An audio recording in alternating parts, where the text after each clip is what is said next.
কোন নায়কের সাথে মিমি চক্রবর্তীর জুটি হিট? সোহাম ও মিমি। ও, তারপর তো নিজের বাড়িতে তুমি একা থাকো। হ্যাঁ, সেখানে আমি কোনোদিন গেলে কিছু একটা ভুলভাল করার চেষ্টা করবে। দেব ও মিমি।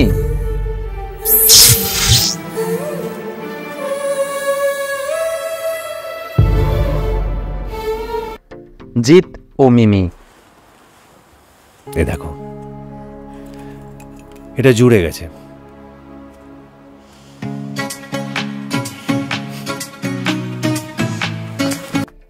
নাকি শাকিব খান ও মিমি? আমার কোনো মানুষ ভালো লাগে না, কিন্তু তোমারই ভালো লাগছে, কারণ তুমি পরি। এই কথাটা আগে কতজনকে বলেছেন? আজকে কথা বলবো মিমি চক্রবর্তীর সাথে কোন নায়কের জুটি ভালো মানাতো। কথা না বাড়িয়ে চলুন ভিডিও শুরু করা যাক।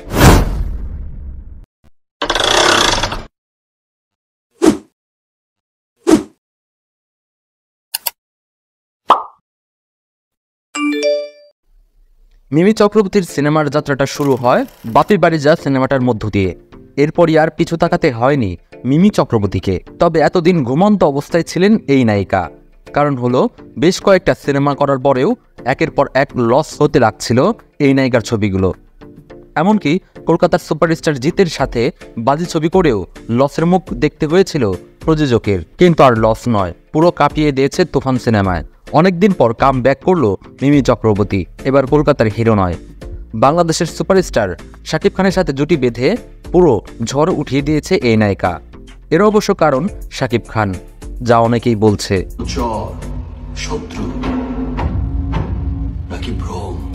কারণ হলো শাকিব খানের সাথে যে নায়িকায় কাজ করে সেই নায়িকায় আলোচনায় থাকে।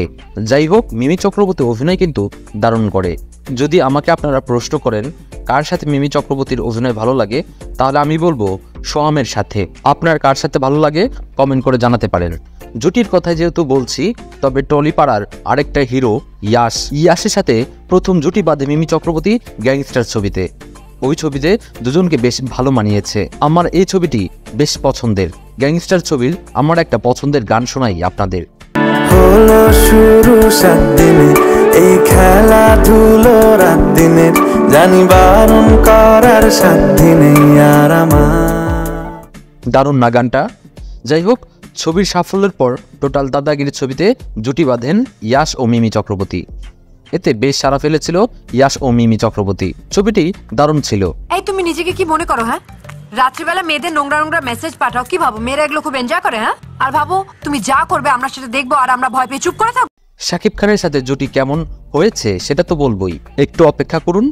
ওকে, এরপর সোহামের সাথে জুটি বেঁধে অভিনয় করলেন বোঝে না সে বোঝে না। এই ছবিটির মধ্যে এক অন্যরকম ফিলিংস পাবেন। সব থেকে ভালো লাগবে মিমির স্ট্রেট ফরওয়ার্ড কথা, ভয়ঙ্কর সত্য কথা ও রোমান্টিক ভালোবাসা। জড়িয়ে ধরো। এই জুটিও কিন্তু বেশ আলোচনায় ছিল সেই সময়। এই জুটির শেষ ছবি গল্প হলেও সত্যি, এই ভালো এই খারাপ গানটি অসাধারণ ছিল। ভালো এই খারাপ, ও প্রেম মানে মিষ্টি পাত। এই ছবিটা মোটামুটি ভালো ছিল। এটি একটি হরর মুভির মতো হয়েছে। এরপর আসি কলকাতার দ্বিতীয় সুপারস্টার দেবের কাছে। দেব ও মিমি চক্রবর্তীর প্রথম ছবি যোদ্ধা, যেটা তামিল ছবি মাগাধিরার রিমেক করা হয়েছিল। ছবিটিতে দেব ও মিমি চক্রবর্তীর জুটি খুব একটা ভালো লাগেনি, তবে একটা গান খুব ভালো লেগেছিল। আমি তোমার কাছে রাখবো আজ মনের কথা। এই জুটির দ্বিতীয় ছবি ছিল শুধু তোমার জন্য।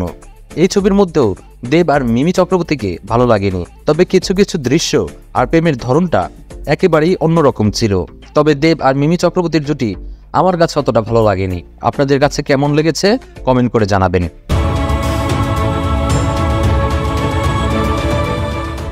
এবার আসি সুপারস্টার জিতের কাছে। জিত ও মিমি চক্রবর্তীর প্রথম ছবি বাজি, ছবিটি ফ্লপ হয়। এই ছবির গান তেমন একটা সাড়া ফেলেনি দর্শকদের কাছে। ছবির গল্প বেশ ভালো ছিল। এই জুটি 10-এর মধ্যে 6 পাবে, মানে এই জুটিকে আমি 10-এর মধ্যে 6 দেব। So answer my questions. Sourav Ganguly. মানে তুমি কি করে জানলে এটা আমার প্রথম প্রশ্ন? তুমি তো জানোই যে আমি তোমার মনের ফ্রিকোয়েন্সি বুঝতে পারি। এবার সর্বশেষ আসি শাকিব খানের কাছে। এটা আমরা সবাই জানি, শাকিব খান ও মিমি চক্রবর্তীর প্রথম ছবি তুফান। তুফান ছবির মধ্যে মিমি চক্রবর্তী আর শাকিব খানের রোমান্টিক দেখতে পেলাম না, এবং তাদের কোনো রোমান্টিক গানও নেই, একটা পার্টি সং আর একটা আইটেম সং।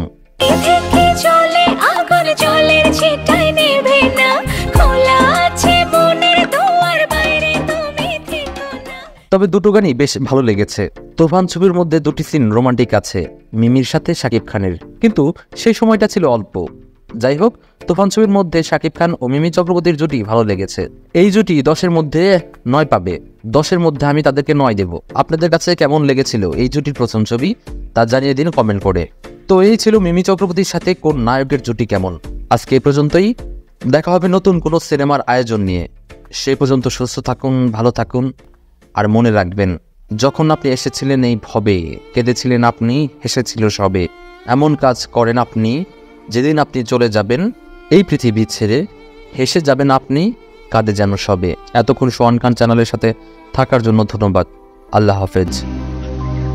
হতে পারি রাস্তা তোমারই জন্য।